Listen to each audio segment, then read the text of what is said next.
कि मिटत बा बिरहा के परिपाटी, होता खत्म वीर रस खाटी, बिरहा माटी हो गईल, बिरहा माटी हो गईल, गवैया खोले नाच के पार्टी, बिरहा माटी हो गईल, बिरहा माटी हो गईल।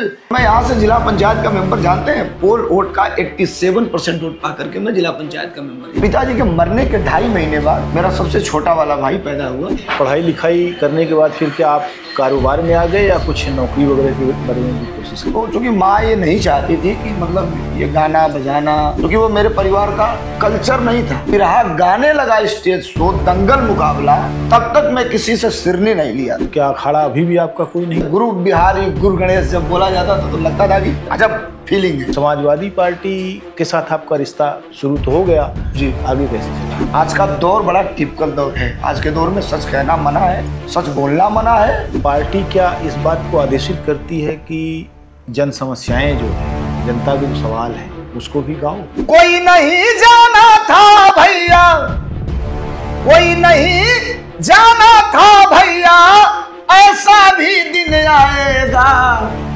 बाप नौकरी करता रहेगा, बेकार रिटायर हो जाएगा। ये बिरहा की जो स्थिति हो रही है वो आपको क्या लगता है क्यों हो रही है? धर्मेंद्र सोलंकी को सुनने के लिए आने वाला कोई भी ऑडियंस ये अपेक्षा नहीं करेगा कि धर्मेंद्र सोलंकी मंच पर डांस करे। तो अभी आप अपनी पीढ़ी में ऐसे कौन लोग हैं जो आपको लगता है कि वे बेहतर गा रहे हैं और जिनके साथ आपका गाना होता रहे तो बिरहे का भला होगा?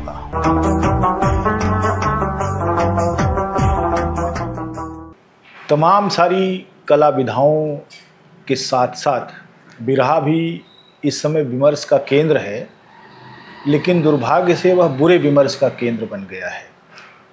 उसमें जो प्रवृत्तियां आई हैं और आती चली गई हैं, उन्होंने जड़ जमा लिया है। उसको लेकर जो बिरहा के प्रेमी हैं, सच मायने में वे सहमत नहीं दिखते हैं। जब किसी से बातचीत होती है तो उनको लगता है कि इतना पतनशील बिरहा हमने कभी देखा नहीं। बिरहा में बहुत सारी कलाओं का समावेश हुआ। बिरहा ने अपना एक रुतबा बनाया, मेयार बनाया, और सारी कलाएं जो समानांतर थीं वो धीरे धीरे सिमटती चली गईं, लेकिन बिरहा बचा रहा। कई पीढ़ियों के योगदान के बाद जो श्रमजीवियों के समाज का बौद्धिक जो हासिल है वो बिरहे के रूप में संरक्षित है। उसको लिखा नहीं गया अभी तक, लेकिन वह एक बड़ी विरासत है। जब भी कोई बात चलती है तब उसके बारे में बातचीत निश्चित रूप से होती ही होती है। आज जिस तरीके से फूहड़पन और भड़ैती बिरहा में घुस गई है, इसके साथ साथ गाली गलौज तक की जो स्थिति बन गई है, और उन गालियों का कोई महत्व है नहीं बिरहा के उस गायन के दौरान, लेकिन लोग गालियां देते हैं, जाति सूचक गालियां तक दे देते हैं। और इस तरीके से जो सामाजिक एकता बिरहा ने किसी ज़माने में मजबूत किया था, उस सामाजिक एकता का भी बहुत बड़ा नुकसान बिरहा के गवैये कर रहे हैं। लेकिन कुछ ऐसे युवा गायक हैं जिनसे उम्मीद की जाती है कि वह भविष्य में बिरहा को एक मुकाम तक ले जाएंगे और तमाम इलेक्ट्रॉनिक माध्यमों के बढ़ते प्रकोप के बावजूद वो बिरहा के उस विरासत को भी बचाएंगे और बिरहा में कुछ नई चीज़ें जोड़ेंगे भी। उसी कड़ी के एक हिस्से के रूप में धर्मेंद्र सोलंकी का नाम बहुत तेज़ी से आगे बढ़ा है। अब धर्मेंद्र सोलंकी की फ़ैन फॉलोइंग का अंदाज़ा यही है कि वे कहाँ क्या गा रहे हैं, लोग उसको ढूंढते हैं। इसके साथ साथ धर्मेंद्र सोलंकी एक राजनीतिक पार्टी से जुड़े हुए हैं, उसके सांस्कृतिक प्रकोष्ठ से जुड़े हुए हैं, इसलिए उनकी जिम्मेदारियां जाहिर सी बात है अधिक महत्वपूर्ण हैं। और जो संगठन और पार्टी है उसकी मर्यादाओं का जिम्मा भी इनके कंधों पर है। वे समाजवादी पार्टी के सांस्कृतिक प्रकोष्ठ के प्रदेश अध्यक्ष हैं और इस नाते वे बिरहा गायकों की एक जमात को जोड़ने का भी काम कर रहे हैं। वे देवरिया ज़िले के मैल इलाके में रहते हैं, वहीं के निवासी हैं। तमाम सारी गतिविधियां वहीं से चलती हैं और वहीं से वे उत्तर भारत के तमाम सारे इलाकों में जाकर गाते हैं और अपनी छाप छोड़ते हैं। आज हम उनके घर आए हैं और उनसे बात करेंगे कि धर्मेंद्र सोलंकी की यात्रा कहाँ से शुरू हुई, किन किन रास्तों से गुजरी और आगे की उनकी क्या योजनाएं हैं। बिरहा गाने में उन्होंने किस तरीके से पदार्पण किया, किनको गुरु बनाया, कैसे चलिए। इन तफसीलों के अलावा बिरहा गायकी में जो चीज़ें ख़त्म हो रही हैं उनको बचाने के लिए वे क्या कर रहे हैं, तमाम सारी चीज़ों पर बातचीत होगी। धर्मेंद्र जी, आपका बहुत बहुत स्वागत है। नमस्कार। धर्मेंद्र जी, ये जो आपका ये मैल इलाका है जी, ये कैसा इलाका है? ये मैल इलाका सात्विक इलाका है, सामाजिक समरसता का प्रतीक रहा है और किसी ज़माने में मैल को इंटरनेशनल स्तर पे जाना जाता था। यहाँ भारत के राष्ट्रपति डॉक्टर राजेंद्र प्रसाद जी से लेकर भारत के प्रधानमंत्री इंदिरा गांधी जी से लेकर उत्तर प्रदेश के चीफ मिनिस्टर वीर बहादुर सिंह जी से लेकर तमाम बड़े बड़े लीडरशिप का हेलीकॉप्टर और जहाज उतरता रहता था। कारण था कि यहाँ देवरांचल में ब्रह्मर्षि योगी राज देवराहा बाबा का जो मंच है, जो आश्रम है, तो उनसे मिलने, उनसे आशीर्वाद लेने लोग आया करते थे। और देश और दुनिया में चूँकि उनका नाम है और उनके वहाँ लोगों की भीड़ लगी रहती थी। तो मैल कई तरह से, चूँकि एक तो देवरांचल कह लीजिए इसको, दूसरा एक ब्रह्मर्षि योगीराज देवराहा के नाम से कह लीजिए, तीसरा ये जो देवरिया जनपद है हमारा, इसमें राघवदास से लेकर के तमाम ऐसे महापुरुष भी पैदा हुए। और ये इलाका जो मेरा है, ये इलाका बड़ा एक अच्छे लेवल के लिए जाना जाता था। बड़े लोग रहते थे, पॉलिटिकल गतिविधियाँ यहाँ से तय होती थी, सामाजिक गतिविधियाँ तय होती थी। तो ये कुल मिला के अच्छा इलाका रहा है। मैल एक जमींदारी वाला इलाका भी रहा है। जाहिर सी बात है, जमींदारों का शासन किसानों के ऊपर रहता रहा होगा और किसानों ने संघर्ष भी किया होगा। किसान संघर्षों का इतिहास भी इस इलाके में है और लंबे समय तक वो चलता रहा। अब किस रूप में नहीं पता, तो उनके बारे में आपका क्या बने? नहीं, मैं अतीत को तो मैं न देखा न जाना, सुना केवल।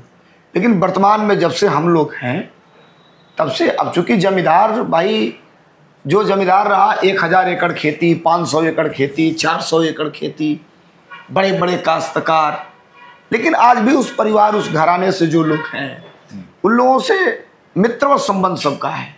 सामाजिक परिस्थितियों में वे एक दूसरे से कनेक्ट हो गए और हर कंडीशन में वो अपने आप को ढाल लिए और आज भी सामाजिक समरसता कायम है यहाँ पर। वो चीज़ नहीं रहा कि हम जमींदार के बेटे हैं या हमारी जमींदारी प्रथा रही है तो हमारे नज़र में आप ये हैं, ये सब चीज़ें नहीं रही। कारण ये है कि मैं जिस कौम से आता हूँ, जिस जात से, मैं पिछड़ी जात का व्यक्ति हूँ और पिछड़ी जात में एक जात ये भड़भूज, बहुत से भड़भूजा, आप पढ़े होंगे। जी जी, हम लोगों को पहली एक कक्षा में पढ़ाया जाता था जी, ये जातियों। तो ये जहाँ आप बैठे हैं ये भागलपुर ब्लॉक है जी, और वार्ड नंबर 30 जिला पंचायत का सेक्टर था 2010 से 15 तक। तो मैं यहाँ से जिला पंचायत का चुनाव लड़ा था, मैं जिला पंचायत का मेंबर भी रहा। और मेरी जो अपनी कौम है, मेरी जो जाति है, वो यहाँ गिने चुने 10-12 वोट था मेरा। और मैं यहाँ से जिला पंचायत का मेंबर, जानते हैं, पोल वोट का 87% वोट पा करके मैं जिला पंचायत का मेंबर यहाँ हूँ। तो बहुत बड़ी बढ़त है, बहुत बड़ी उपलब्धि है ये। उससे थोड़ा सा वोट पा करके निर्दल लोग हमारे वहाँ से एमएलए हो गए थे। तो ये लोगों का एक, अब जमींदारी प्रथा रहती तो कहाँ होता वो चीज़। निश्चित रूप से आपका जब जन्म हुआ तब तो बहुत सारी चीज़ें बदल चुकी थी। बहरहाल, कब जन्म हुआ आपका? मैं 12/7/1984 मेरी ओरिजिनल जन्मतिथि है। अच्छा जी।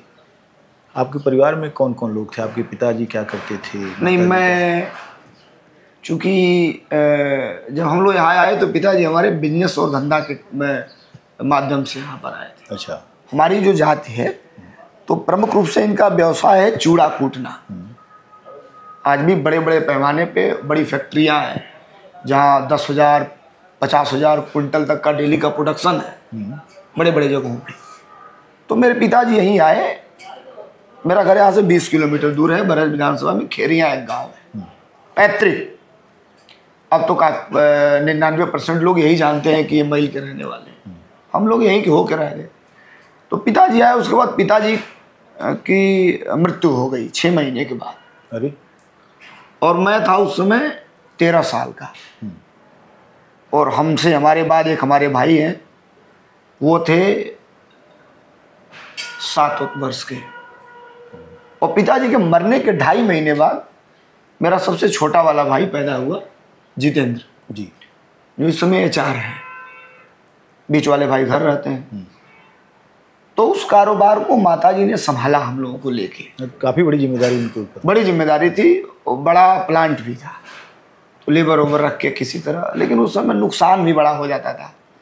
पता ये चला कि जो बड़ी बड़ी टंकियाँ नहीं होती थी जिसमें धान ढोया जाता था, 40 कुंटल की टंकी थी, 40-50 बोरा धान पड़ गया और लेबर नहीं मिले या मशीन खराब हो गई तो 50 कुंटल धान जम गया मतलब सड़ गया।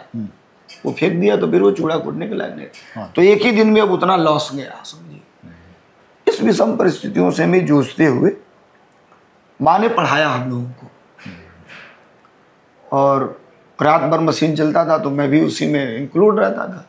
सुबह नहा धो के हम लोग चले जाते थे पढ़ने, फिर आते थे तो अपना ट्यूशन वगैरह करके फिर काम धंधा में लग जाते थे। लेकिन ये है कि इस दुर्दिन दिनों में भी कोई अवगुण हम लोगों के अंदर नहीं आ पाया। इसका एक कारण रहा, मेरी माँ अपने ज़माने की स्नातक है। अच्छा, ये तो बड़ी बात है। और उस परिस्थितियों में भी हम लोग पढ़ के आते थे तो पढ़ाती थी हम लोग। अब जाहिर सी बात है, जब आपके पिता नहीं रहे तो आपकी माता के ऊपर बहुत सारी जिम्मेदारियां थीं और उनके सामने बच्चों के भविष्य का एक बड़ा सवाल था, जिसको उन्होंने कम से कम निभाया, इस लेवल पर निभाया कि आपने उस पूरे परिदृश्य को बदलने में कामयाबी हासिल की। तो आपकी पढ़ाई लिखाई कहाँ हुई? तो मैं स्नातक किया जी। कहाँ से? तो लोकल से ही। पहले तो मैं पढ़ा ये सरस्वती शिशु मंदिर, अच्छा, यही हमारे मैल चौराहे पर ही है। फिर उसके बाद मैल में एक स्कूल है जिसे नौका पर बोला जाला, अच्छा, तो वहाँ से मिडिल किया। फिर उसके बाद हाई स्कूल किया, फिर स्नातक किया। तो पढ़ाई लिखाई करने के बाद फिर क्या आप कारोबार में आ गए या कुछ नौकरी वगैरह के बारे में भी कोशिश किया आपने? नहीं, सुनिए, तो जब मशीन चलता था तो जो लेबर थे उस समय वो बिरहा बजाते थे। जैसे काम मशीन भी चल रहा होता था और उसी में वो लगा देते सब टेप और तार खींच के, जो प्लान था, छान था, जिसमें मशीन था, उसी में 2 बड़ा बड़ा स्पीकर बांध दिए थे सब तार से। तो बजता था, अपना काम भी करते थे उसी में। अब मैं भी सुनता था, मुझे किसी ने सिखाया नहीं। मैं बेचन राजभर जी का एक बिरहा था, वो सोनाडी की भगवती वाला, परमेश्वरी वाला, भगेश्वरी परमेश्वरी वाला जी। और एक था वो काला पतिव्रता नारी। अच्छा, वो जो मूसर ऊपर फेंक देती है तो रुक जाता है, तो दूसरी देखी तो कही कि कैसे तुम मूसरा रोक दे लूँ, तो पति की सेवा करके मैं रोक देती हूँ जी। तो मतलब बिरहा का प्रेरणा बिंदु आपका वो टेप रिकॉर्ड और उसके स्पीकर थे, वे मजदूर थे जिन्होंने आपके साथ आपके कारखाने में काम किया। उनसे आपने लगभग ये अंकुरण फूटा और जिसमें बेचन राम का बिरहा। बेचन राम के बाद मैं एक बिरहा सुना, वो हीरालाल जी का मछली शहर कांड जी। बड़ी बारीक आवाज़ थी हीरालाल जी का। मुझे जीवन में कभी मिलने का सौभाग्य प्राप्त नहीं हुआ हीरालाल जी से। हालांकि बाद में उन्हें राष्ट्रपति पुरस्कार से भी नवाजा गया, देश के सर्वोच्च पुरस्कारों से नवाजा गया। बिरहा के लिए गर्व की बात थी, लेकिन मुझे बड़ा अट्रैक्ट किया वो, और मैं उसी को याद किया। और करता ये था कि मैं जब बंद होता था तो ये तसला था, उसको ऐसे रख के आपने बजाता था, उसी को पूरा मुझे रटा रटाया याद हो गया था। अच्छा, उसी को गाता था और बजाता था। तो चूँकि माँ ये नहीं चाहती थी कि मतलब ये गाना बजाना, क्योंकि वो मेरे परिवार का कल्चर नहीं था। लेकिन मेरे पिताजी कीर्तन गाते थे। अच्छा। पिताजी कीर्तन के गायक थे, कहीं न कहीं थोड़ा सा अंश था मेरे अंदर उनके गायकी वाला। तो मैं गाता गया और अब मुझे लगा कि बिरहा मैं गा सकता हूँ। लेकिन मेरे सामने 2 समस्याएं थी। ये बड़ी बात मैं आपसे बता रहा हूँ। तब तक मैं बिरहा के कई कलाकारों का कैसेट खरीद के लाता था। इतना कैसेट लाया। एक चीज़ मैं देखा उसमें, फला यादव, फला यादव, फला यादव, फला यादव, फला यादव, फला यादव। मतलब अगर 50 कैसेट में खरीदा तो 50 में मुझे लग रहा है कि 1-2 लोग दूसरे समाज और के लोग मिले। तो मेरे दिमाग में बार बार एक चीज़ आती थी कि क्योंकि मैं चूँकि दूसरे कौम से हूँ और क्या इस विधा में मैं एडजस्ट हो पाऊँगा कि नहीं हो पाऊँगा, ये मेरे लिए उस समय एकदम टी पॉइंट पे मैं खड़ा था और अपने आप को डिसीजन लेने का ये वक्त था। तो स्कूलों में कभी कभी हम लोग मुहावरा पढ़ते थे कि लहरों से डर के नौका पार नहीं होती, कोशिश करने वालों की कभी हार नहीं होती। तमाम चीज़ें, स्लोगन वगैरह मैं सुनता रहता था। तो एकाएक मेरे दिमाग में आया कि मैं गाऊंगा, जो होगा वो देखा जाएगा। लेकिन मम्मी ने मना कर दिया, माता जी ने कहा नहीं, आपको बिरहा नहीं गाना है, आप पढ़िए, जितना पढ़ेंगे मैं पढ़ाऊँगी, आपको कुछ पढ़ लिख करके सरकारी नौकरी की तरफ जाना है। लेकिन अब ईश्वर को यही मंजूर था। तो मुड़ा, घर से निकला, मैं किसी कलाकार के घर नहीं रहा और मैं बिरहा गाने लगा स्टेज शो, दंगल मुकाबला। तब तक मैं किसी से सिरनी नहीं लिया था। तब तक मैं किसी से सिरनी नहीं लिया था। मैं बिरहा का दंगल गाने लगा। मेरे गांव में एक इंद्रजीत कुशवाहा हैं, अब नहीं है, बेचारे दिवंगत हो गए। तो उनके घर एक फंक्शन पड़ा था और मैं कीर्तन उर्तन गाने जाता था। तो कीर्तन में ही हमसे लोग बिरहा गवाना चालू कर देते। तो कीर्तन के झाल ढोलक पे मैं, जो मुझे याद था कैसेट वाला बिरहा, वही मैं गा दिया करता था। लेकिन इंद्रजीत कुशवाहा जी के वहाँ कार्यक्रम हुआ तो लोगों ने कहा कि धर्मेंद्र का बिरहा कराओ, लेडीज से मुकाबला कराओ। अच्छा। तो हमें भी बड़ी उत्सुकता हुई, लेकिन डर भी लग रहा था कि भाई पहली बार लेडीज से मुकाबला। तो ढूंढा गया तो जखनिया की रहने वाली एक महिला है, पूनम सिंह उनका नाम है, पूनम सिंह। तो उन्हीं से यहाँ मुकाबला हुआ।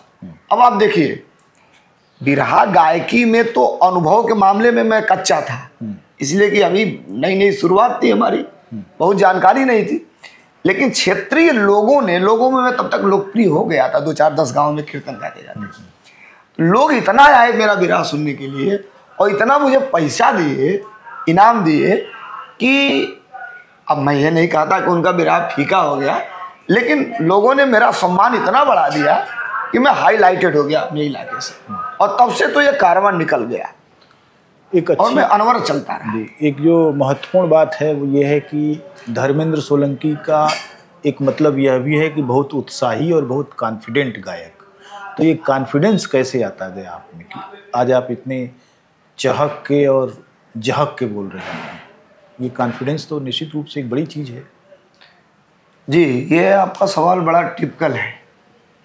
चूँकि मैं केवल कैसेट का बिरहा गाता रहा और मुझे पता नहीं था कि कवि कहाँ मिलते हैं, कवियों का घर कहाँ है। हमारे पास कोई संसाधन भी नहीं था, न मोटरसाइकिल, न 4 व्हीलर। मुझे याद है हमारे घर के बगल में बस 4 जात के लोग रहते हैं। वो कहीं साइकिल पाए थे किसी उसमें क्रियाक्रम में जाके आए थे। तो और एक हम उम्र था हमारे साथ लड़का, लाल बाबू उसका नाम था। तो मुझे बड़ा शौक था कि मैं साइकिल से कैसे चलूँगा। तो 190 रुपये में उसने वो साइकिल मुझे बेच दिया। अच्छा। और मैं 20 रुपये का पेंट लिया और 10 रुपये का ब्रश खरीदा, उसे पूरा ब्लैक में उस साइकिल को पेंट किया कि वो नया लगेगी। और सीट 10-5 रुपये का नया चेंज कराया और मैं उसी से चलता था। मुझे लगता था कि मतलब मैं नए साइकिल पे चढ़ रहा हूँ, वो अनुभूति होती थी। आज ईश्वर की कृपा से अगर मैं 2 पहिया से चल दूँ 4 किलोमीटर तो क्लाइमेट चेंज हो जाएगा, तबीयत खराब हो जाती है, हवा लग जाए तो। लेकिन उस समय आज के 4 व्हीलर से ज़्यादा आनंद उस समय की वो मेरी साइकिल देती थी। और ये इम्यूनिटी पावर की बात जो आपने की है, तो कवियों को तो मैं जानता नहीं था, बस मैंने कहा कि इसको ढूंढूं, कैसे ढूंढूं, तो अपने में लिखना भी चालू कर दिया और टूटा फूटा लिखता था। बाद में एक चीज़ ये रहा कि मैं अपने इलाके से लेकर के और ज़िले तक मैं हमेशा प्रयास करता था कि जो बड़ा आदमी हो, जो सोवर आदमी हो, जो जानकार आदमी हो, उसके पास में बैठूं। तो मैं उस सोसाइटी में बैठता था तो शब्दों की अनुभूति मुझे होती थी, कुछ बातचीत सुनते सुनते मुझे जानकारियाँ होती थी, अनुभव होता था। उस अनुभव के आधार पर मैं लिखना भी चालू कर दिया और अच्छा खासा मैं बिरहा गायकी में सन 2000 तक, 2012 तक, 14 तक तो स्वयं की रचना में गाया।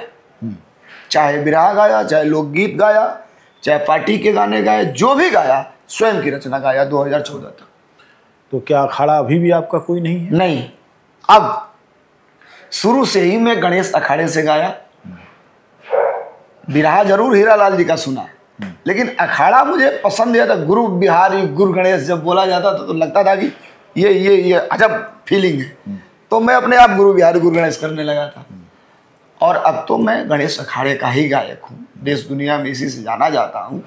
और अब मेरे गुरु आदरणीय श्री गया कवि जी हैं। अच्छा, मेरे गुरु आदरणीय गया कवि जी हैं और जीवन भर, जीवन पर्यंत जब तक मैं हूँ, गुरु और वल्दियत एक ही बार लिखी जाती है, बार बार बदली नहीं जाती है। तो मेरे जीवन के गुरु आदरणीय गया कवि जी हैं। जी, तो फिर आपका कारवां चल पड़ा? कहाँ कहाँ आप गए? अब बिरहा गाने तो मैं ज़िले में गाता रहा। ज़िले में गाते गाते हमारे जनपद के एक पूर्व विधायक हैं आदरणीय सुरेश यादव जी। तो एक बार वो होली मिलन समारोह कराए सलेमपुर, तो मुझे बुलाया गया, मैं गया वहाँ। तो मैं वहाँ एक गाना बड़ा अच्छा गा दिया, पॉलिटिकल होली गा दिया। क्योंकि आज उसको सुना नहीं सकता, इसलिए कि वो फिट नहीं बैठेगी आज के सिचुएशन पर। और बड़ी लोग मतलब ताली बजाए, बड़ा इनाम मिला। तो पॉलिटिकल खाके में भी मैं फिट हो गया, जान लीजिए जी। और होली मिलन समारोह के 20 दिन बाद पटना में राष्ट्रीय सम्मेलन था समाजवादी पार्टी का, 3 दिन का। तो ये कहे कि आप बढ़िया गाना गाते हो, आप चलो मैं नेताजी के सामने आपको गाना गवाऊंगा। अच्छा। मैं गरीब परिवार का लड़का, तब तक तो मैं पढ़ लिख के इतना जान गया था कि मुलायम सिंह बड़ी हस्ती का नाम है, देश के बड़े लीडर का नाम है। और मैं इनके साथ, इनके गाड़ी में पीछे बैठ के, टाटा सुमो गाड़ी थी, मैं चला गया पटना। और पहले दिन जब कार्यक्रम मतलब मंच सज के लगा है, सब लोग बैठ गए, तो ये लोग हमको लेकर के गए मंच पर। जीवन में पहली बार उतने बड़े मंच को मैं देखा था अपने आंखों से, और क्राउड उतनी मैं जिंदगी में पहली बार देखा था। गांधी मैदान में? हाँ, पटना के गांधी मैदान में। तो काशीनाथ जी मतलब आने के पहले मंच का वो थे भाई, उस समय वही सांस्कृतिक विभाग का सर्वोसर्वा थे। इस समय राष्ट्रीय अध्यक्ष हुए हैं, मैं प्रदेश अध्यक्ष हूँ। तो यहाँ के लोगों ने कहा, जो हमारे जिले के नेता थे, कि एगो लड़का आयल हुआ तनी, इसको भी गवा दीजिए। तो उनको ये लगा कि अभी कोई आया नहीं है मंच पे, भीड़ भाड़ आ रही है, तब तक इसी को गवा दिया जाए। और मुझे मंच पे बुलाए, मैं हाफ पैंट पहना था और शर्ट पहना था। मैं मंच पे जो ही चढ़ा, और चढ़ने के बाद मैं 2 बार बोला हेलो हेलो माइक में, तब तक हेलीकॉप्टर उतरा। और उस 2 हेलीकॉप्टर उतरा, माननीय नेताजी मुलायम सिंह यादव जी, जनेश्वर मिश्रा जी, जया प्रदा, उस समय राज बब्बर हमारे पार्टी में रहते थे, राज बब्बर और अमर सिंह, और ये दद्दन पहलवान जो बिहार के नेता है, वही उन्हीं के नेतृत्व में हुआ था वो गांधी मैदान में, और अमिताभ बच्चन। इतनी हस्तियां एक ही बार मंच पर आ गई। अमिताभ बच्चन को हम लोग टीवी में देखते थे, वो सामने आ गए। अब ये जो हमको बुलाए थे गवाने के लोग, अब चलो उतरो उतरो यहाँ से, जिनको लगा कि सब VIP आ गए। और मैं भी बड़ा ढीठ था, शुरू से मैं बड़ा जीवट कर रहा। मैं कहा जब गा नहीं लूंगा तब तक उतरूंगा कैसे, हमको आप कैसे उतार देंगे। अभी मैं गाना नहीं गाया तब तक नेताजी की नज़र पड़ी, मैं छोटा था। तो क्या हुआ क्या हुआ। हमने कहा कि बाबूजी मैं गाना गाने आया हूँ, मुझे गाने नहीं दे रहे हैं। तो कहे तुम गाओ, और सब लोग बैठ गए। और मैं पहली बार वो गाना गाया था समाजवादी पार्टी का कि हम साइकिल के चलाई हुए अखिलेश का पापा लिया के दिल्ली चली, स्वयं की रचना थी मेरी। अब बजी तालियां, मुझे इतना इनाम मिला कि ये 2 पैकेट जो छोटे पॉइंट का था, बड़े लीडर थे, 500 1000 2000 से कम कोई नहीं देता था। इसमें भी हुआ नोट, इसमें भी हुआ। फिर उसके बाद अब पॉकेट में नहीं था रखे था, तो हाथ में इसे बिटोरे मैं नीचे उतरा। और कॉन्फिडेंस लेवल मेरा साहब समझिए कि 2 गुणे 100 हो गया सीधे वहीं से। तीसरे दिन भी गाया समापन के दिन, और वहाँ से घर आया तो बिरहा के कई गुना ज़्यादा मेरा माइंड सेट हो गया राजनीति में, और राजनीतिक कार्यक्रमों में गाना गाने के लिए मैं जाने लगा। तो इस तरीके से राजनीति ने आप अपनी तरफ खींच लिया जी, लेकिन कला आपके साथ थी, तो राजनीति में कला आप लेकर चले गए जी। तो समाजवादी पार्टी के साथ आपका रिश्ता कैसे शुरू तो हो गया जी, आगे कैसे चला? आगे का मतलब आदरणीय अखिलेश यादव जी सभी फ्रंटलों के प्रभारी थे, जितने यूथ संगठन है। उसके बाद में क्षेत्र में, जिले में गाता रहा। जिले के लोगों का बड़ा असीम कृपा रही, और सम्मेलनों में जब मैं जाता था तो आदरणीय राष्ट्रीय अध्यक्ष जी से, अखिलेश यादव जी से मुलाकात होती रही। और उस समय से जब कन्नौज का पहला चुनाव लड़े माननीय राष्ट्रीय अध्यक्ष जी अखिलेश यादव जी, वहाँ भी मैं चला गया नेताओं के साथ गाने के लिए, तो मंचों पे गाता होता था। तो जान पहचान होती गई, और जान पहचान इतनी हो गई कि भाई वो तो दुनिया को जानते हैं, दुनिया उनको जानती है, लेकिन वो मुझे बाई नाम बाई फेस जानना चालू कर दिए। और तब से मैं नेताजी के लिए गाना गाता था। और नेताजी के बाद जब राजनीति की फ्रंट लाइन पर आदरणीय अखिलेश यादव जी आए तो मैं इनके लिए भी गाना चालू कर दिया, और कभी बैक नहीं हुआ, पीछे मुड़ के नहीं देखा। और उसी दौरान एक समय आया, एक गीत मेरी इंटरनेशनल स्तर पे बज गई। अच्छा। और रातों रात मुझे इंटरनेशनल बना दिया। बैंकॉक में बजा, मॉरिशस में बजा, फिजी में बजा, ऑस्ट्रेलिया में बजा, अमेरिका में बजा। हद तो तब हो गई जब नेपाल के सभी FM चैनल वाले इस गाने को बजाना चालू कर दिए। चूंकि उत्तर प्रदेश में जब आप इधर जाएंगे, महाराजगंज से सटे नेपाल का बॉर्डर हो जाएगा, सिद्धार्थनगर से सटे हो जाएगा, तो उधर के FM चैनल वाले सुबह सुबह बजाना चालू कर दिए। वो बजाना बड़ी बात नहीं थी। डिप्टी CM का कार्यक्रम था महाराजगंज में, और डिप्टी CM ने कहा इस कलाकार पे देशद्रोह का मुकदमा होना चाहिए, आदेश दे दिया। और जो आदेश दिया त्यों महाराजगंज की जिला पार्टी ने कहा कि अगर मुकदमा होगा तो हम सड़क पे बैठेंगे, धरना प्रदर्शन करेंगे। ये भाजपा राज की बात है। ये इसी सरकार की बात है। और तब तक अब चूंकि कोई भी मामला ज़्यादा वो हो गया तो फिर चढ़ गया, और चढ़ गया तो जहाँ मैं जाता था उसी गीत की फरमाइश होती थी। आज भी वो घरों में सुनी जाती है। जैसन राज चलवलस सपा अब परिवेश ना होई, जैसन राज चलवलस सपा अब परिवेश ना होई, नेता के तनो केहू बनी लेकिन अखिलेश ना होई। ये लाइन बड़ी तेजी से चली, और उसके बाद तो फिर कंटिन्यू मैं एकदम एक्सीलेंट ही मारता गया। नेपाल के FM में बजने का इसका भारतीय राजनीति में अखिलेश उत्तर प्रदेश को रिप्रेजेंट करती थी, उसका क्या अर्थ निकलता है? मैं बता रहा हूँ, नेपाल से सटे जितने नेपाल के जिले हैं, इंडियन लोगों का वहाँ 70% रहना होता है। अच्छा। इंडियन लोगों का, और पूरब के लोग काफ़ी ज़्यादा हैं उधर।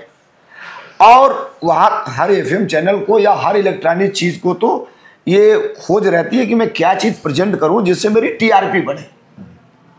तो एक गाना इधर ये चल रहा था, अब किस तरह उनके चैनल पे चला गया ये तो मैं नहीं जानता। जब शुरू में चला तो उसकी TRP बढ़ी, उसको चलाना वो लोग चालू कर दी। अच्छा, ये बताइए कि राजनीति में आपने एक पार्टी का दामन पकड़ा तो गायकी का जो सबसे महत्वपूर्ण हासिल है वो पार्टी को समर्पित हो जाता है, लेकिन गायक अपनी जैविकी तो अपने आसपास से ढूंढता है। तो आपके वास्तव में अगर एक गायक धर्मेंद्र सोलंकी के व्यक्तित्व की बात की जाए और कृतित्व की बात की जाए और समाजवादी पार्टी के सांस्कृतिक प्रकोष्ठ के प्रदेश अध्यक्ष धर्मेंद्र सोलंकी के बारे में बात की जाए, तो दोनों की तुलना करना हो तो गायक बड़े हैं या उधर उस कारण गायक बड़े हो गए, या बड़े गायक थे तो वो हो गए? नहीं, दो बातें हैं। मैंने दोनों का बखूबी निर्वाह किया है। मुझे बिरहा गायक के रूप में आप जानते हैं और मुझे आप एज ए समाजवादी पार्टी के स्टेट प्रेसिडेंट के रूप में आप जानते हैं। भारत के सबसे बड़े प्रदेश उत्तर प्रदेश का और भारत की वर्तमान में तीसरी सबसे बड़ी पार्टी समाजवादी पार्टी का मैं दूसरी बार लगातार स्टेट प्रेसिडेंट हूँ। दूसरी बार आदरणीय अखिलेश यादव जी ने बनाया है। अब आइए बिरहा पर। सार्वजनिक जीवन में मैं तिलक में, शादी में, तिरही में, ब्रह्मभोज में, मुंडन में बिरहा गाने का सट्टा मेरा लिखवाया जाता है, जैसे अन्य गायकों का भी होता है। मेरे सामने एक समस्या ये है साहब, आप किसी दिन कहीं कार्यक्रम में आएंगे तो आपको पता चल जाएगा। किसी से मेरा बिरहा हो, भारत के किसी पुरुष से हो, किसी महिला से हो, वो क्या गा रहा है इससे कोई मतलब नहीं। मैं जो खड़ा हुआ वंदना गाया, एक आध धुन तरस गाया, तो जो ऑडियंस आती है धर्मेंद्र सोलंकी को सुनने, 30% 40% पूरी क्राउड का, वो उसमें से 20% लोग खड़ा हो जाते हैं और कहते हैं बिरहा बाद में सुनाइएगा, पहले दो गाना अखिलेश यादव का सुना दीजिए। अच्छा। और आप समझिए आज का दौर बड़ा टिपिकल दौर है। आज के दौर में सच कहना मना है, सच बोलना मना है। कब मुकदमा होगा, कब गोली मार दी जाएगी, कब जेल चले जाएंगे, कोई नहीं जानता। अच्छा आप बताइए, शादी में मैं गया हूं तो क्या गारंटी है कि केवल समाजवादी पार्टी के लोग ही बाराती हैं उसमें? नहीं, वो तो कोई भी हो सकता है, हर जात विशेष के लोग हैं। लेकिन इसके बावजूद भी जब आदेश होता है पब्लिक का, तो रात को 12 बजे मैं खड़ा होता हूं तो इनकलाब पैदा करके केवल समाजवादी पार्टी की गीत नहीं गाता, मैं मूवमेंट वो चलाता हूं, जनता के समस्याओं को भी अपने गानों में इंक्लूड कर लेता हूं। जैसे अभी फौज की नौकरी जब 4 साल की हो गई तो नौजवान परेशान थे, उसमें हमने एक गीत गाया। आज भी कई मंचों पे जाता हूं तो गा देता हूं। कोई नहीं जाना था भैया, कोई नहीं जाना था भैया, ऐसा भी दिन आएगा, बाप नौकरी करता रहेगा, बेटा रिटायर हो जाएगा। पिताजी 60 साल वाले में खट रहे हैं और बेटा 4 साल वाले में नौकरी करके रिटायर होकर घर चला आया। पार्टी कोई भी हो, उसके नेताओं को केंद्रित करके बिरहिया बिरहा गाते हैं और बहुत प्रभावित करते हैं, लोगों को भी सुनने की आदत पड़ती है। लेकिन पार्टी क्या इस बात को आदेशित करती है कि जन समस्याएं जो हैं, जनता के जो सवाल हैं, उसको भी गाओ? जैसे एक सवाल आपने बताया, एक प्रश्न है, एक चीज़ है। नहीं, हाँ, मैं ठीक आपने ठीक सवाल कर दिया। मैं बता रहा हूँ आपको, चूंकि पार्टी आदेशित करे न करे, मैं एक जिम्मेदार पर्सन व्यक्ति हूँ। समाजवादी पार्टी में जितने संगठन हैं, उस एक संगठन का मैं प्रदेश का मालिक हूँ। आदरणीय अखिलेश यादव जी ने बनाया है। और हर पॉलिटिकल पार्टी जो इस देश में, प्रदेश में राज करती है, सत्ता में आना चाहती है, सत्ता में रहती है, तो जनता ही उसको एमपी और एमएलए बनाती है। और पब्लिक से बड़ी कोई चीज़ नहीं है। पब्लिक चाहे तो आपको 3rd पर्सन आदमी को बड़ी से बड़ी कुर्सी पर भेज दे, न चाहे तो उतार करके नीचे बिठा दे। हम चूंकि विपक्ष में हैं, हम तो विपक्ष का काम है जनता के समस्याओं को जनता के बीच में उठाना और जनता के बीच में खड़ा होकर, सरकार के सामने खड़ा होकर सरकार को इंगित करना कि ये प्रमुख समस्या है और सरकार उस पर अपना ध्यान आकृष्ट करे। अब सरकार करे या न करे, मेरा जो मानना है, मेरा जो काम है उसको करता हूँ। हाँ, हमारा हर पार्टियां जब चुनाव लड़ती हैं तो अपना मैनिफेस्टो जारी करती है। मैनिफेस्टो का मतलब होता है घोषणा पत्र, वादा। पहले तो कहा जाता था कि जो जनता से आपने वादा किया उस वादे पर खरा उतरा कि नहीं उतरा। अब तो ये वर्तमान सरकार ने जो जो वादा किया साहब, 15 लाख खाते में देंगे, वो भी नहीं आया। हर घर में नौकरी मिलेगी, वो भी नहीं आया। 5 करोड़ नौकरियां मिलेगी, वो भी नहीं आया। ये न इंफ्रास्ट्रक्चर की बात, न कोई नए कल कारखाने लग रहे हैं, न कोई मेडिकल कॉलेज बन रहा है, न कोई विश्वविद्यालय बन रहे हैं। सवाल ये नहीं है। अब तो सबसे बड़ी समस्या ये है, चूंकि आपके माध्यम से आप बौद्धिक व्यक्ति हैं, समाज में पिछड़ी जात, अनुसूचित जात, अनुसूचित जनजात, ये जो वर्गीकरण की एक भावना है, इनको नौकरियों में जो जाने का अवसर प्रदान होता था वो था आरक्षण, और धीरे धीरे उसके ऊपर भी बड़ा जबरदस्त हमला हो रहा है, उसको खत्म किया जा रहा है। अभी कितने % आरक्षण है जो लागू हो पाए? मंडल कमीशन ने 27% की पिछड़ों के लिए सिफारिश की थी, उसमें कितने % तक भरा जा सका? नहीं, सवाल ये है कि इस देश में और उत्तर प्रदेश में, मैं बात उत्तर प्रदेश की कर रहा हूं, आपका सवाल मैं समझ गया आप कहना क्या चाहते हैं। उत्तर प्रदेश में पहली बार अगर अनुसूचित जात के व्यक्ति को प्रधान बनने का, अनुसूचित जात के व्यक्ति को ब्लॉक प्रमुख बनने का, अनुसूचित जात के व्यक्ति को जिला पंचायत अध्यक्ष बनने का अगर मौका मिला पहली बार उत्तर प्रदेश में, तो वो समाजवादी पार्टी ने दिया और आदरणीय मुलायम सिंह यादव जी ने दिया। नेताजी ने तो बखूबी अपना काम किया, निर्वाह किया। जो वादा उन्होंने किया सेंट्रल गवर्नमेंट से आए और इनकी सरकार थी, 73 पंचायत के चुनाव में उसको उन्होंने लागू कर दिया।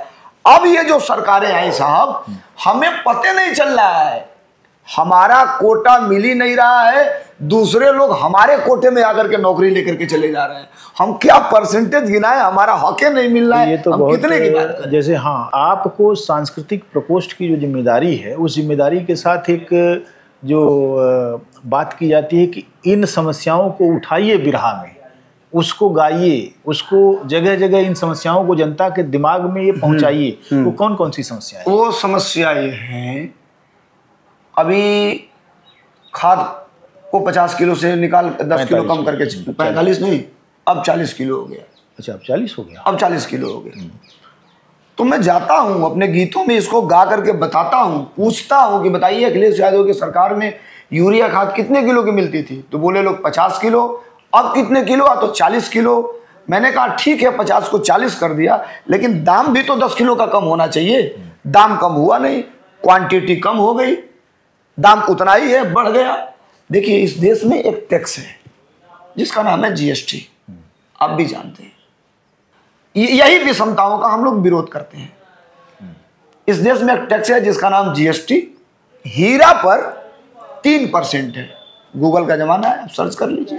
नहीं, हमको सर्च कर, हीरा पर 3%, हम पता है 3%। और साइकिल खरीदेंगे तो उस पर है 28%। तो हीरा कौन खरीदेगा? जो करोड़पति होगा। जिसको साइकिल की जरूरत नहीं, वो हीरा नहीं। हीरा खरीदेगा। हीरा तो वही खरीदेगा साहब जो बड़े बड़े उद्योगपति हैं, जो सरकार से सटे हुए हैं, लाभ ले रहे हैं। और साइकिल खरीदेंगे हम, आप, हमारे बाप दादा, हमारे भाई बंधु। तो बड़ा आदमी अरबपति जो चीज को खरीदेगा उसको 3%, और किसान जो खरीदेगा उस पर 28%। इसी की यही तो, इसी का तो अंतर है साहब। अब चूंकि हमारे पूर्वजों ने, समाजवादियों ने नारा दिया था कि जिसकी जितनी संख्या भारी उसकी उतनी हिस्सेदारी। तो इस चीज को हम आज भी उस पर कायम हैं, हम आज भी उस बात को लेकर के जनता के बीच में जाते हैं। सवाल ये नहीं है, सवाल ये है कि high school, intermediate, BA, MA, BTech, CTET, ये सारा सर्टिफिकेट लेकर हम ठेला पर मूंगफली बेचने वाले को कहें कि ये सब रख लो और इसके बदले में मुझे तुम 100 ग्राम मूंगफली दे दो, तो आज के डेट में वो देने वाला नहीं है। वो राज कपूर के ज़माने में भी नहीं दिया किसी ने, उन्होंने भी अपनी डिग्री रखी फिल्म में। वो बहुत ही भयानक स्थिति है। आप मुझे ये बताइए कि जो आप गाना लिखते हैं, आपने बताया, तो बिरहा की जो एक जातीय, जो जाति से मेरा मतलब ये है कि ट्रेडिशनल जो उसकी चीज़ें हैं, उसकी धुनें हैं, उसका जो शास्त्र है, उसमें से क्या आपने ग्रहण किया? देखिए, ग्रहण क्या मैंने किया। बिरहा की पक्ति समंदर से गहरी, बिरहा बिरह का है संगम से सकता, जो मेरे समझ में आया। बिरहा में सब रस भरा भाव भंजन, बिरहा से गीतों का बादल बरसता, बिरहा से उठती है विकराल ज्वाला, बिरहा बना देता पत्थर को पानी, बिरहा जनक थे बिहारी गया कभी, अब नए दौर में है फिर आई जवानी।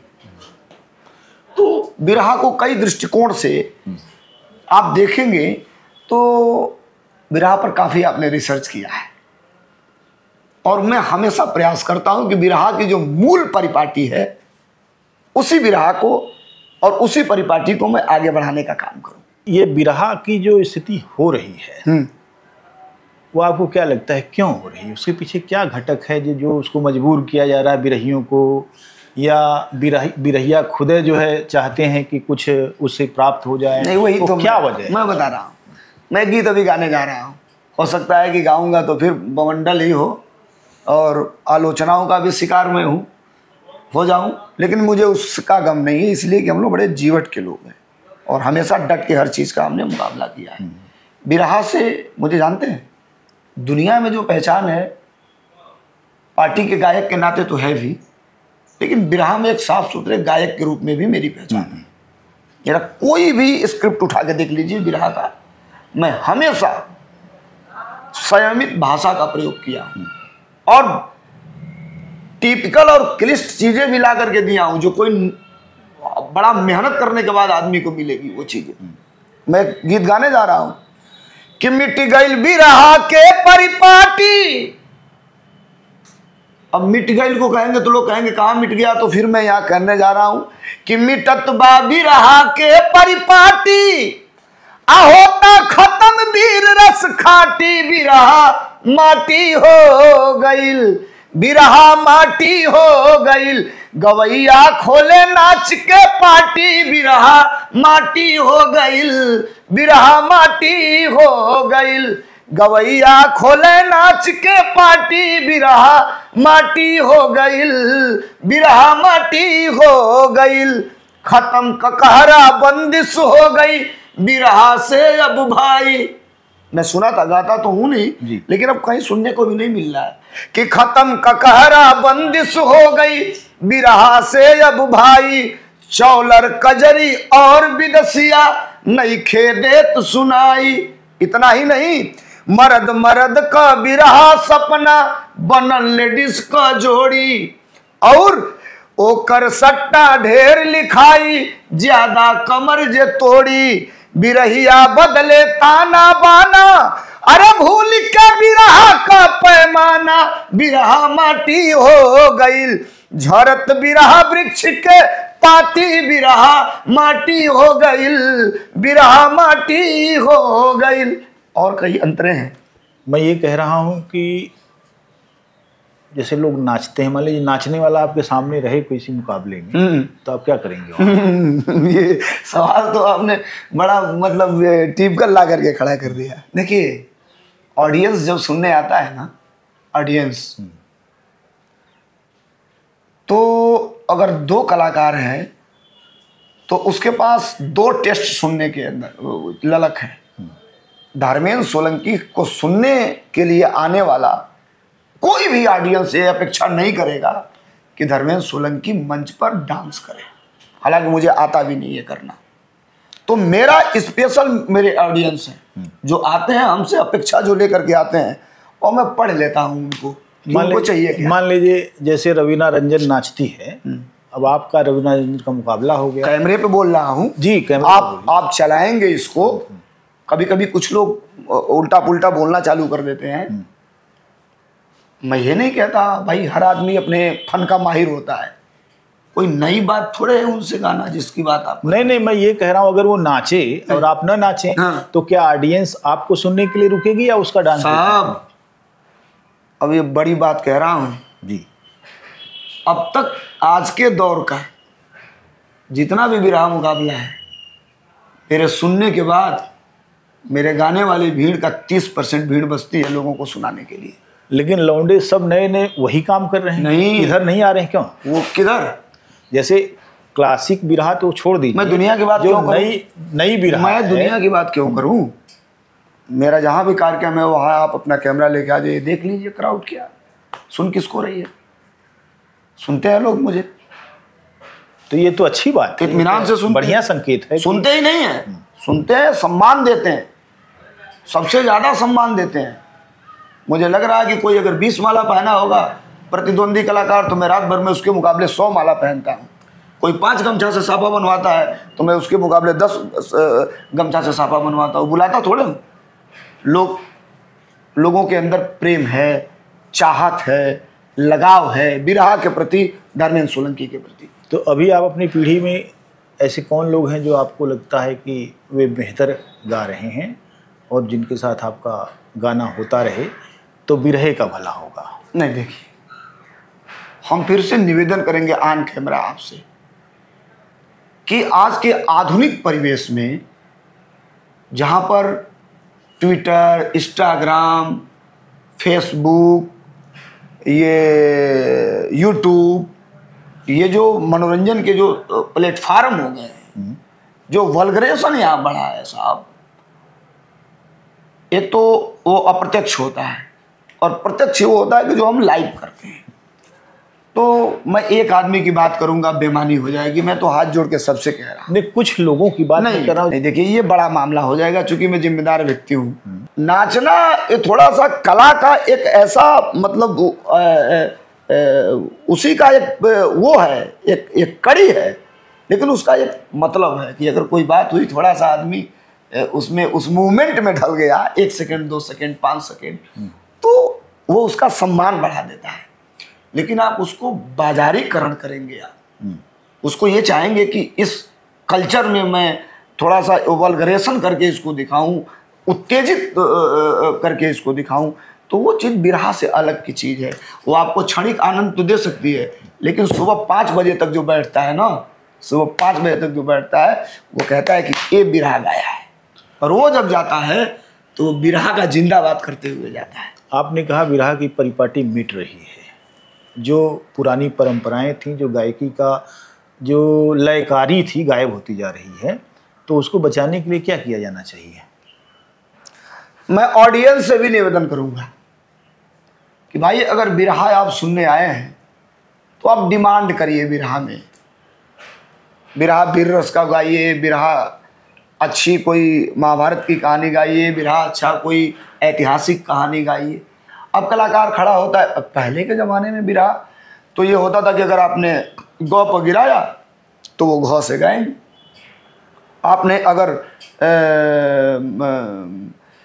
रामायण गाया तो उसी के पूरक हो, या तो रामायण या तो महाभारत गाएंगे। अब कोई इसका कंपटीट नहीं रह गया। आप हास्य रस गा रहे हैं, मैं वीर रस गा रहा हूँ। आप करुण रस गा रहे हैं, मैं श्रृंगार रस गा रहा हूँ। कुछ कलाकार ऐसे हैं जो ये कहते हैं कि नहीं, मैं आया तो इसने फरमाइश किया, उसने किया, इसने कहा, और करता कोई नहीं। सुनने वाला साहब 4 घंटा टाइम निकालता है, बड़े विश्वास के साथ, उम्मीद के साथ आपके सामने बैठता है। तो हमारा और आपका धर्म है कि जिससे मेरी रोजी रोटी चलती है, उसके मर्यादा को, उसके गरिमा को बचाकर और उसको इस्टेब्लिश करके पब्लिक के सामने हम प्रस्तुत करें।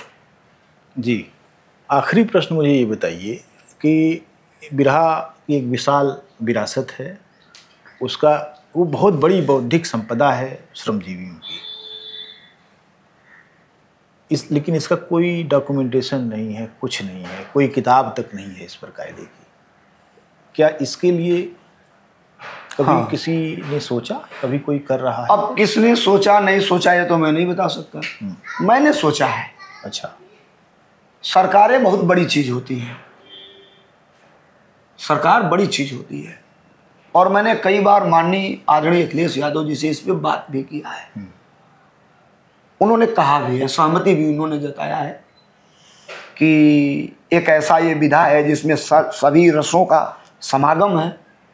उन्होंने सुना धीरे धीरे, जब से बिरहा वाले कलाकार पार्टी कार्यालय जाने लगे, गाने लगे, हम लोग बताने लगे, तो उन्होंने सुनना भी चालू किया। कई बिरहा वो सुने हैं। अच्छा। हमसे बताते हैं कि ये वाला गाना सुन लिया, ये इसमें ये लाइन ये थी थोड़ी सी। तो उन्होंने वादा भी किया है, कहा है कि जब हम सरकार में आएंगे या समाजवादी पार्टी सरकार में आती है तो बिरहा पे कुछ अलग से काम होगा। अच्छा। बिरहा कलाकारों को प्रोत्साहित करना, बिरहा के लिए सरकार से एक अलग पुरस्कार की घोषणा कराना, बिरहा के उस्ताद लोग जो आज बचे हुए हैं, चाहे वो वादक के रूप में हो, चाहे वो गायक के रूप में हो, चाहे कोरस करने वाले के रूप में हो, उस प्रथा को, परंपरा को ढो करके यहाँ तक वो लोग लाए हैं, तो हम लोग प्रयास करेंगे कि उनका भी सम्मान करवाएं और बिरहा की एक डॉक्यूमेंट्री बने जो सरकारी संग्रहालय में सुरक्षित रहे कि आने वाली पीढ़ियां भी उसको चाहें। तो बिरहा के जो अब का इतिहास बन रहा है, पुराना वाला जो होगा उसको रखा जाएगा, बिरहा के इतिहास को खंगाल सके, उसको पढ़ सके। चलिए, बहुत बहुत धन्यवाद, आपने समय निकाला और बातचीत की। और अभी बातें तो लगातार होती रहेंगी, बातचीत करने का जो शांत माहौल चाहिए वो तो लगातार नहीं मिल पा रहा है, जिस वजह से बतकही नहीं कर पा रहे हैं, साक्षात्कार करने की कोशिश कर रहे हैं। बतकही होनी चाहिए, पंचायत होनी चाहिए, जो कि नहीं हो रही। फिर भी धर्मेंद्र सोलंकी एक ओजस्वी गायक हैं, ओजस्वी वक्ता हैं और ओजस्वी नेता भी हैं। हम उम्मीद करते हैं कि बिरहा को आगे बढ़ाने की प्रक्रिया में वे कुछ खास करेंगे, बिरहा का भी भविष्य उज्जवल हो, धर्मेंद्र सोलंकी भी बिरहा के कारण जाने जाएं पूरी दुनिया में। बहुत बहुत धन्यवाद।